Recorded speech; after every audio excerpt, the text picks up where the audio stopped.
ኤርትራ ወደ አሜሪካ እንዳይገቡ ከታገዱ ሀገራት ዝርዝር ተካተተች።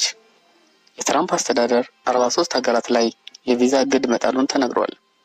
እግዱ 3 ክፍሎች ያሉት መሆኑን ጊዜያዊ እቅዱ እንደሚያሳይ ተዘግቧል። እዚህም በመጀመሪያው ምድብ ሙሉ ለሙሉ ወደ አሜሪካ እንዳይገቡ የተከለከሉት ውስጥ ሶማሊያና ሱዳን ይጠቀሳሉ። ሰሜን ኮሪያም በዚህ ዝርዝር ውስጥ ትካተታለች።